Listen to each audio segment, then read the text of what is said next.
ओम नमो नारायण। ओम नमः शिवाय। जैसा कि आप देख रहे होंगे फूल बड़े सुंदर लग रहे होंगे आपको।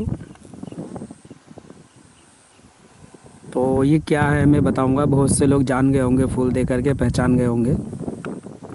नहीं पता है तो मैं भी आपको सब कुछ बता दूंगा इसके बारे में।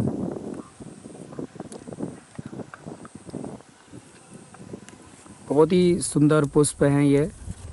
पत्तियां भी बड़ी मनमोहक है और इसमें उड़ती हुई मधुमक्खियों की बिनबिनाहट जो कि मुझे अनुभव हो रहा है। मतलब गुनगुनाती मधुमक्खियाँ बोल लीजिए, शहद वाली। बहुत ही अच्छा और सुहाना लग रहा है।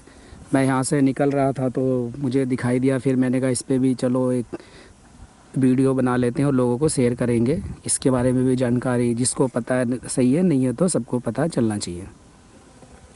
और आप लोगों से मेरी एक रिक्वेस्ट है कि आप लोगों ने अगर से सब्सक्राइब नहीं करा तो चैनल सब्सक्राइब कर लीजिए और सभी जो आपके मित्रगण इनको शेयर करिएगा ताकि उन्हें भी इसके बारे में पता चले। बात जैसे कि आपको पता है कि मेरी वीडियो साफ़ सुथरी सीधी सादी होती है, कोई मतलब उसमें वो बनावटपन नहीं है।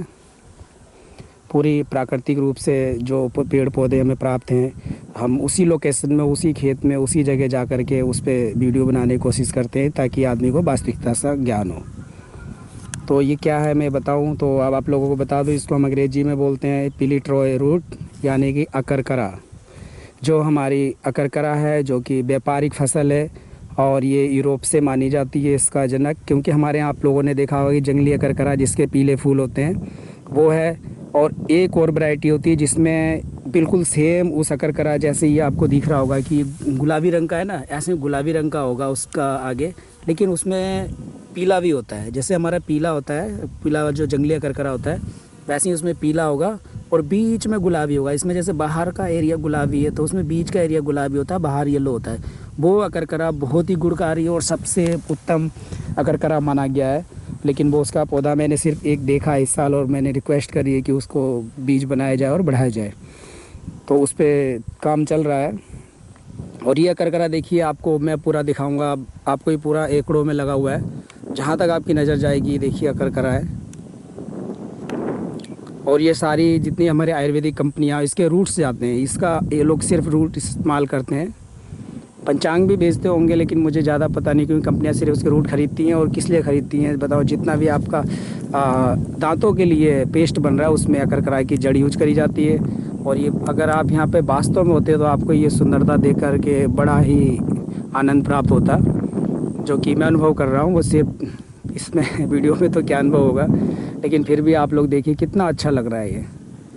और यहाँ पे मधुमक्खियाँ ऐसे गुनगुना रही हैं जैसे कि एक स्लो म्यूजिक चलता है, जो आनंद हमें देता वही है। तो ये अकरकरा है। इसके मैं अभी आपको पूरा बताऊंगा इसके बारे में। देखिए इसके मैं आपको बता देता हूँ। ये जो है देखिए इसकी पत्तियाँ देखिए आप लोग, ये पुष्प तो आप पहचान ही गए होंगे।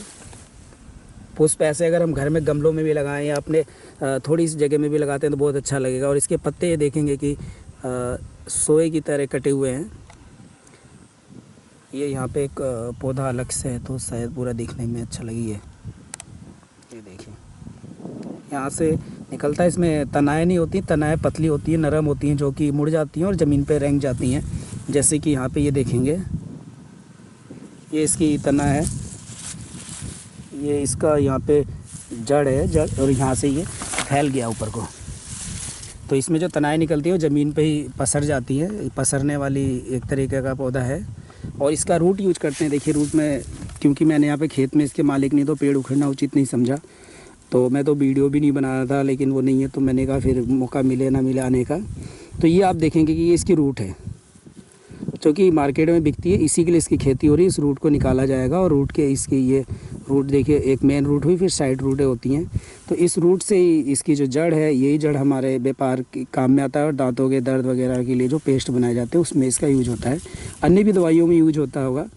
तो इसको वैद्यनाथ, पतंजलि वगैरह जैसी कंपनियाँ हैं जहाँ भी वेंडर्स जिसके जैसे संपर्क होते हैं तो किसान लोग इसकी बिक्री करते हैं। तो ये मैंने आपको अकरकरा के बारे में बताया, तो आपको पेड़ पौधे की मैंने पहचान करा दी है। इसके कुछ मैं फ़ायदे बता दूं, देखिए तो अच्छा रहेगा। यहाँ पे इसमें देखिए मेरा जो अकरकरा का जो प्रयोग है, दांतों के लिए बहुत ज़्यादा हम इसको अकरकरा यूज करते हैं। मुख्य रूप से दांतों की औषधि बनाई जाती हैं जितनी भी हैं। तो इसमें हमें करना क्या होता है, देखिए अकरकरा और कपूर दोनों मिला करके हम मंजन बना लें और उससे दांतों की मालिश करें तो सारे हमारे दांत रोग दूर होते हैं। साथ में इसकी जड़ का क्वाथ करने से भी, सुबह शाम कुल्ला करने से भी दांतों के दर्द ख़त्म होता है और जो दांत हिल रहे होते हैं या उनमें जो गैप है वो धीरे धीरे भर जाता है। लेकिन जैसा मैंने बताया था, हमें ब्रश नहीं करना चाहिए, हमें मंजन करना चाहिए। और गंडू जैसे कि सरसों के तेल या तिल के तेल से है तो उससे करें, और या उस तेल को इसकी जड़ में अगर शोधित कर लेते हैं, सिद्ध कर लेते हैं तो और बढ़िया है। जैसे मैंने आपको उस दिन बताया था कि जो हमारी कटसैया है उसके पत्तों के या उसके पंचांग में मैंने जो तिल का तेल सिद्ध करा, अगर हम अकरकरा की जड़ में सिद्ध कर लें तो और फ़ायदा होगा, क्योंकि हमें दोनों चीज़ का लाभ मिलेगा ना, अकरकरा का भी मिलेगा और उसका तेल का भी लाभ मिलेगा। यानी हमारे गंडूस भी होगा, दांतों का ऑयलिंग भी होगी, साथ में वो जीवाणु रहित कीटाणु रहित भी हो जाएंगे। तो ये था इसका दांतों के लिए। ये दांत हिलने बंद हो जाते हैं इसके जड़ से बात करने से। हिचकी में भी देखिए अकरकरा का प्रयोग होता है, चाहे जंगली अकरकरा हो चाहे ये अकरकरा हो। उसमें हमें क्या करना होता है, इसके 1 ग्राम चूर्ण को शहद के साथ चाटना है या जीभ पे रख के मलना है तो चमत्कारिक प्रभाव दिखाता है और हिचकी बंद हो जाती है। जो हिचकी लोगों को चालू हो जाती है तो 4-4 5-5 दिन तक बंद नहीं होती है, तो उस हिचकी में भी ये कार्य करता है। साथ में देखिए मंदाग्नि हो गई है, किसी को अफारा हो गया, पेट फूलना या मंदाग्नि, खाना नहीं पचता है, तो उसमें सौंठ चूर्ण, अकरकरा चूर्ण, इसकी जड़ का चूर्ण बराबर मात्रा में ले करके उसको आधा चम्मच हम फंकी लेते हैं तो हमारी मंदाग्नि दूर होगी, अफारा भी दूर होता है। ये इसका प्रयोग है। और इसके लिए हकलाने में भी ये काम करता है। जैसे कि कोई हकला करके बच्चा बात करता है तो इसके मूल का चूर्ण, साथ में काली मिर्च बराबर मात्रा में दोनों को ले लें और शहद में मिला के उसके जीभ पे रगड़ें या उसको चटाएं और जीभ को रगड़ें तो धीरे धीरे उसका हकलानापन या तोतलापन जिसे बोलते हैं ख़त्म हो जाता है। और 1-2 महीने तक करना है, 1-2 बार में कुछ नहीं होगा, डेली दिन में 2 बार 1 से 2 महीने करना पड़ेगा तो उसका हकलाना कम होगा। ऐसी मंद बुद्धि के लिए, जिसकी बुद्धि कमज़ोर है, तो अकरकरा और ब्रह्मी बराबर मात्रा में ले करके इसका चूर्ण बनाते हैं और आधा चम्मच नियमित सेवन करने से जो हमारी बुद्धि है वो बढ़ती है। तो इसका नियमित चूर्ण कर सकते हैं, ले सकते हैं अपनी ब्रह्मी के साथ बराबर मात्रा में, और अगर दूध मिले तो दूध के साथ लें या सिर्फ ताज़े पानी से भी सुबह सुबह हम ले सकते हैं तो बुद्धि हमारी बढ़ेगी। या जो मंद बुद्धि के बालक है उनको दिया जा सकता है। साथ ही मिर्गी के दौरे में भी देखिए ब्रह्मी का समभाग यानी अकरकरा और ब्रह्मी बराबर मात्रा में लेकर इसका क्वाथ पिलाने से मिर्गी रोग में लाभ होता है। जिसको मिर्गी आती हो तो उसे रोज़ सुबह सुबह इसकी जड़ का और जो हमारी ब्रह्मी है उसके पंचांग का 2-2 क्वाथ बना लें, मतलब 5-5 ग्राम डाल करके उबाल करके अच्छे तरीके से क्वाथ जो होता है 1/4 होता है, यानी 1 गिलास पानी रखा है तो जब चौथा हिस्सा बचे तो उसको पिए तो मिर्गी के दौरे में भी लाभ प्राप्त होता है। तो इसके कुछ अनुभूत प्रयोग थे। इसको हम अकरकरा, अकलकरा और अकोर करो आदि नामों से जानते हैं, अलग अलग क्षेत्रीय भाषा में होता है। हिंदी नेम इसका अकरकरा है। तो इस अकरकरा के बारे में मैंने आप लोगों को बताया और इसके मैं कोशिश करूंगा। मेरी इनसे पिछली बार एक बार और यहाँ आपसे गुजरा था तो उनसे बात हुई थी, तो वो बोल रहे थे बीज हम अवेलेबल करा देंगे। तो जैसे इसकी फसल पकती है मैं कोशिश करूँगा बीज इसका उपलब्ध हो हमारे पास, तो फार्मिंग करें या फिर अपने घर में भी थोड़ा बहुत लगाना चाहें तो लगा सकते हैं, जिससे कि समय पड़ने पर हम इसका यूज करें। तो ये रहा अकरकरा के बारे में जो मुझे जितना ज्ञात था मैंने आप लोगों को बताया है। इसी के साथ ही आप लोगों का बहुत बहुत धन्यवाद। आप लोगों ने वीडियो देखा, इसको शेयर ज़रूर करिएगा और सब्सक्राइब भी करिएगा चैनल को। बाकी कमेंट के माध्यम से आपके पास कोई अनुभूत और नुस्खे हो तो उसको ज़रूर बताइएगा, ताकि उससे सभी लोग लाभ ले चुके और अधिक से अधिक लोगों को पता चले इसके बारे में।